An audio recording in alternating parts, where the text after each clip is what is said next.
नमस्कार। हमारे चैनल में आपका स्वागत है। मैं हूं रामचंद्र मौर्य। साथियों, भारतीय जनता पार्टी, विश्व हिंदू परिषद, हिंदू महासभा, आरएसएस और तमाम हिंदू संगठन अक्टूबर 2025 तक भारत को हिंदू राष्ट्र घोषित करने की तैयारी कर रहे हैं। पर्दे के पीछे आरएसएस का गठन 1925 में डॉक्टर बलीराम हेडगेवार ने इसीलिए किया था कि हिंदू राष्ट्र बनाया जा सके धर्मनिरपेक्ष भारत को।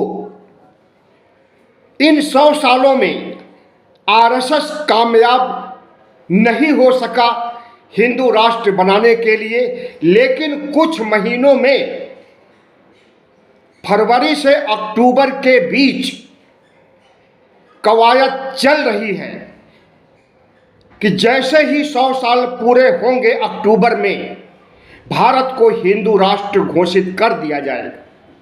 प्रधानमंत्री नरेंद्र मोदी जब एक अदना से साधु कहें, सन्यासी कहें, कथावाचक कहें, बागेश्वर धाम के धीरेन्द्र शास्त्री से मिलने जाते हैं और कई घंटे वहां समय गुजारते हैं, जनता को संबोधित करते हैं। और यह धीरेन्द्र शास्त्री वही है जो कुछ समय पहले हिंदू राष्ट्र बनाने के लिए पदयात्रा आयोजित किया था। लोकसभा चुनाव के पहले पटना में जाकर के भी इसने हिंदू राष्ट्र का राग अलापा था। उसी धीरेन्द्र शास्त्री से मिलने प्रधानमंत्री नरेंद्र मोदी अगर बागेश्वर धाम पहुंचते हैं और वहां घंटों मंत्रणा करते हैं तो क्या यही माना जाए कि हिंदू राष्ट्र बनाने के लिए धीरेन्द्र शास्त्री से परामर्श करने के लिए नरेंद्र मोदी एक अदना से कथावाचक के घर या उसके धाम गए थे?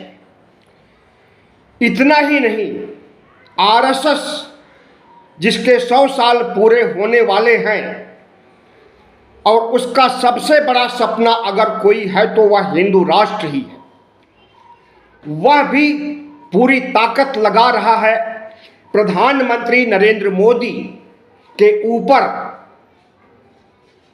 वर्चस्व जमाते हुए।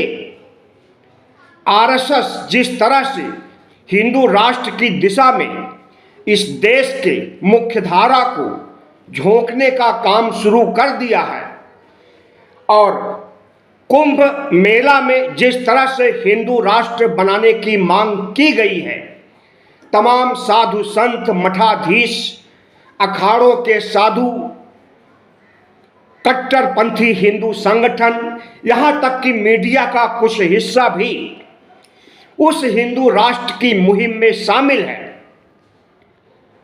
जब कुंभ में साधु संतों ने घोषणा किया कि हिंदू राष्ट्र बनाया जाए और आरएसएस के 100 साल पूरे हो रहे हैं, जब पाकिस्तान इस्लामिक राष्ट्र हो सकता है तो भारत हिंदू राष्ट्र क्यों नहीं बन सकता है?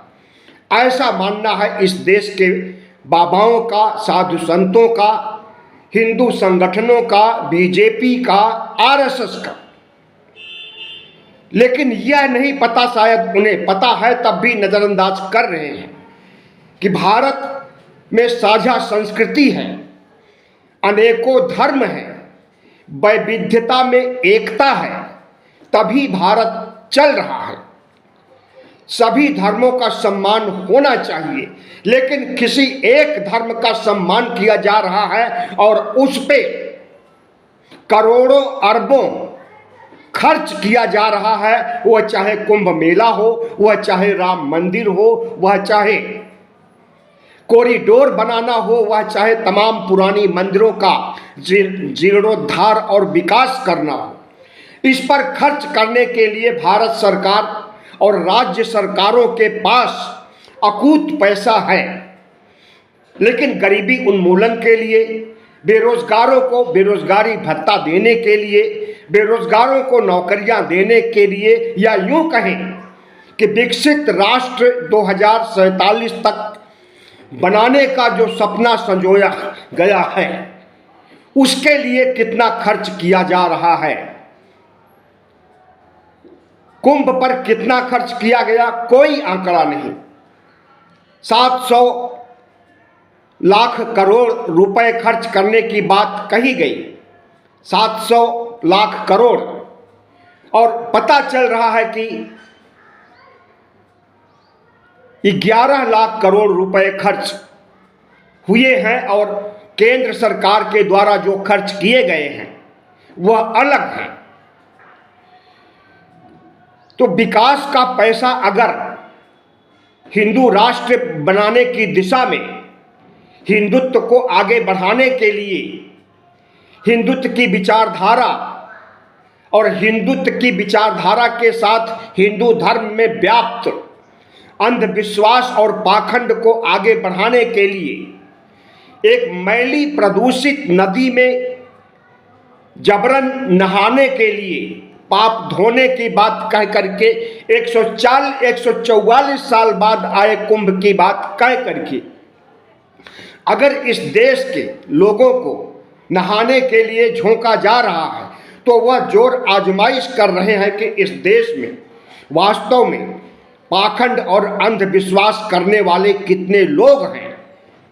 अगर अब कहा जा रहा है कि 63 करोड़ लोगों ने स्नान कर लिया है, तो नरेंद्र मोदी यही मानकर चलेंगे कि 63 करोड़ लोग अंधविश्वासी और पाखंडी हैं, जो प्रदूषित नदियों में नहा सकते हैं, पाप धो सकते हैं, पुण्य प्राप्त कर सकते हैं। ऐसी सोच रखने वाले इस देश में 63 करोड़ से अधिक हिंदू हैं।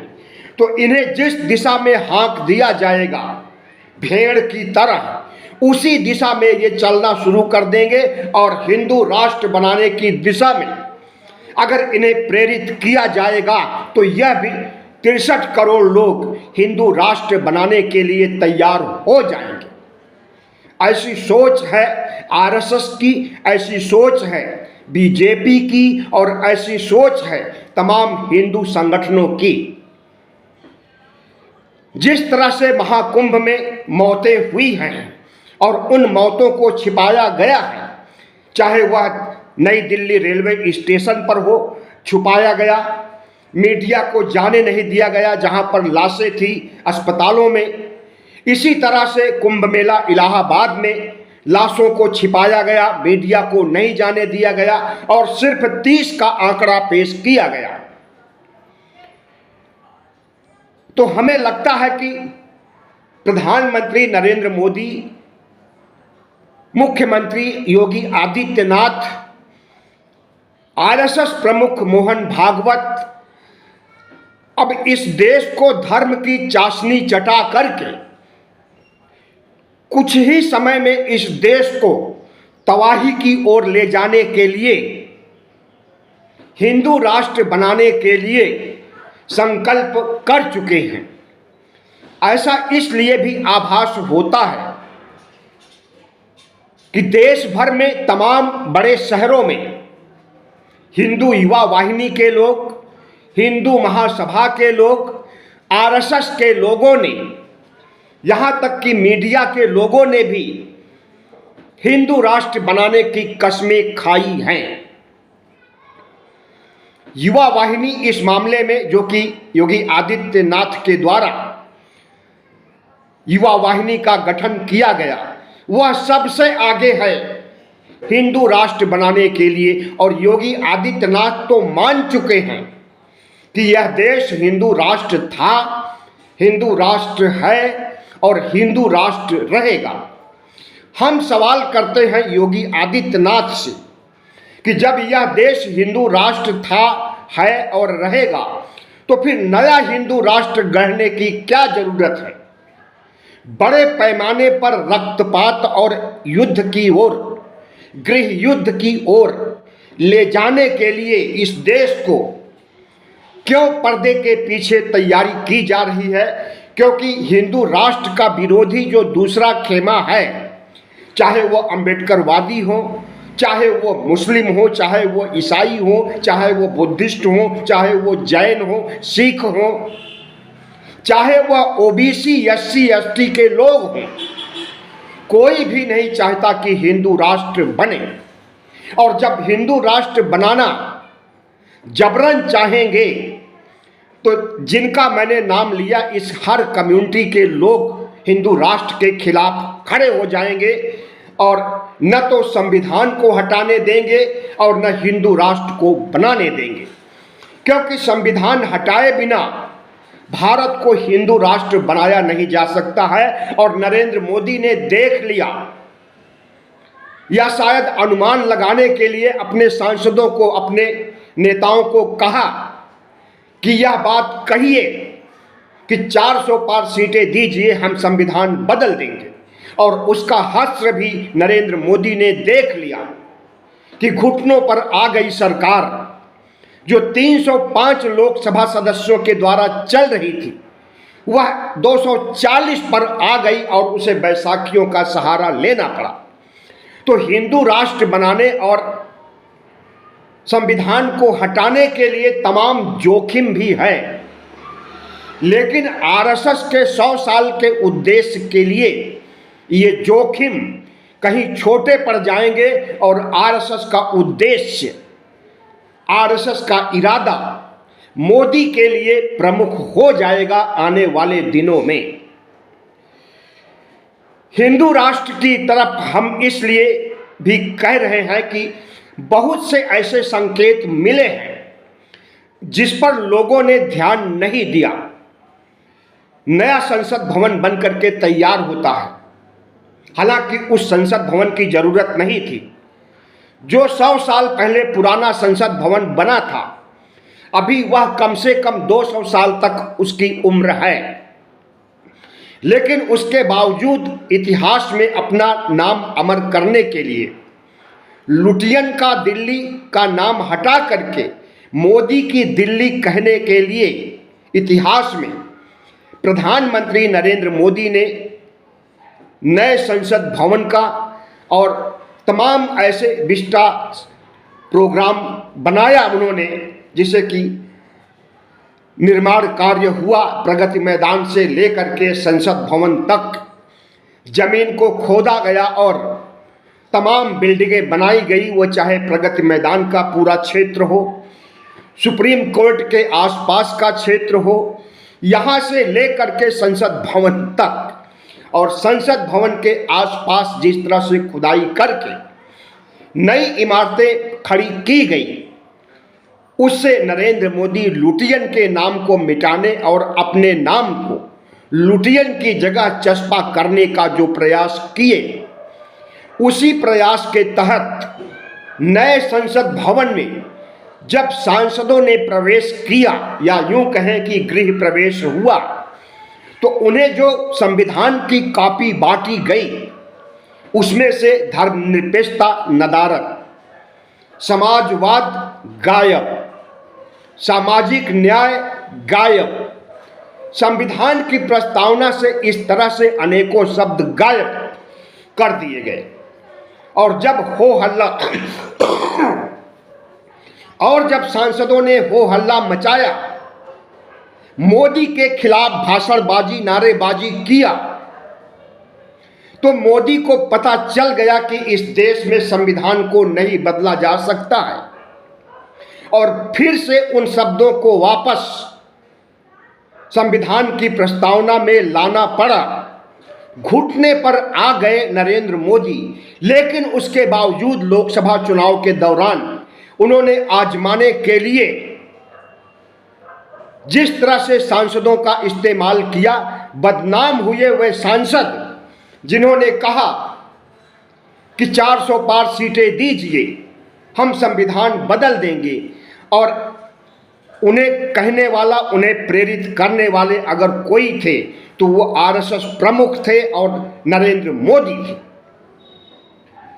लेकिन कितना भुगता प्रधानमंत्री नरेंद्र मोदी ने कि सरकार घुटनों पर आ गई, बैसाखियों पर आ गई।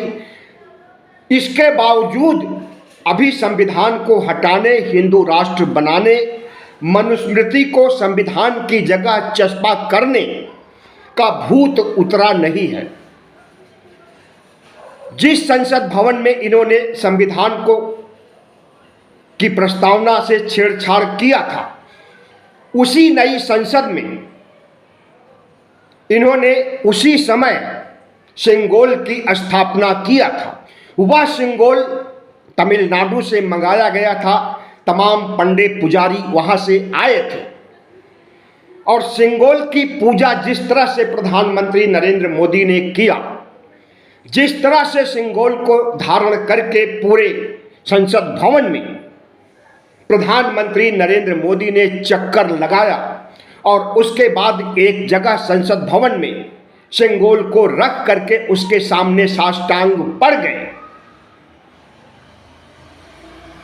इससे यही लगता है कि प्रधानमंत्री नरेंद्र मोदी, जो सिंगोल राजतंत्र का प्रतीक है, जो सिंगोल प्रजातंत्र का विरोधी है, जो सिंगोल संविधान का विरोधी है, दरअसल सिंगोल राजे रजवाड़ों के समय में जब राजतंत्र हुआ करता था, प्रजातंत्र नहीं था, उस समय कोई राजा अपना उत्तराधिकारी जब चुनता था तो उसे सिंगोल भेंट करता था। तो यह एक प्रतीक के रूप में है कि अपने उत्तराधिकारी को सिंगोल भेंट किया जाए, राजतंत्र का प्रतीक है। और उस राजतंत्र के प्रतीक को लोकतंत्र के मंदिर में, नए संसद भवन में स्थापित करने से क्या संदेश जाता है, आप अच्छी तरह से समझ सकते हैं। यही संदेश जाता है कि लोकतंत्र की मंदिर में राजतंत्र की स्थापना हो रही है, या लोकतंत्र के मंदिर को राजतंत्र के मंदिर में कन्वर्ट करने की कोशिश हो रही है। प्रजातंत्र को खत्म करके लोकतंत्र लाने की तैयारी हो रही है और इस तैयारी को डायरेक्ट प्रधानमंत्री नहीं कह सकते हैं कि हम प्रजातंत्र को खत्म करके राजतंत्र लाने वाले हैं, राजशाही लाने वाले हैं। इसलिए प्रतीकों की भाषा में सिंगोल की स्थापना करके वह देश को संदेश दे चुके हैं कि यह देश बहुत जल्दी राजतंत्र में परिवर्तित होगा और जब राजतंत्र में परिवर्तित हो जाएगा, संविधान खत्म हो जाएगा, तो अपने आप मनुस्मृति भी लागू हो जाएगी और भारत हिंदू राष्ट्र बन भी जाएगा।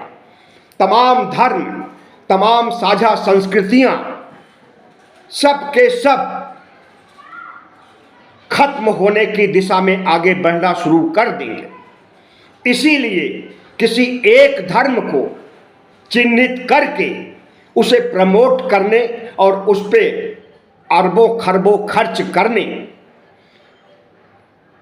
का मनसा बना चुके हैं प्रधानमंत्री नरेंद्र मोदी। बाकी किसी भी धर्म पर करोड़ की तो बात छोड़िए, लाख रुपए भी अगर खर्च किए हो और किसी को पता हो तो वह हमें बता दे। मैंने गूगल सर्च किया, हमें कहीं भी नहीं मिला कि इस्लाम धर्म के ऊपर, बौद्ध धर्म के ऊपर, जैन धर्म के ऊपर, सिख धर्म के ऊपर प्रधानमंत्री नरेंद्र मोदी ने लाखों रुपए खर्च किए हों। लेकिन हिंदू धर्म के ऊपर कितना खर्च किया है आप गूगल सर्च करके खुद तलाश कर सकते हैं उन आंकड़ों को, जिन आंकड़ों की जिक्र मैं कर रहा हूं। तो प्रधानमंत्री नरेंद्र मोदी को कुर्सी प्यारी है और कुर्सी तभी बरकरार रह सकती है जब तक आरएसएस का हाथ मोदी के सिर पर है, और आरएसएस का हाथ अब तभी मोदी के सिर पर रहेगा जब वह हिंदू राष्ट्र बना देंगे।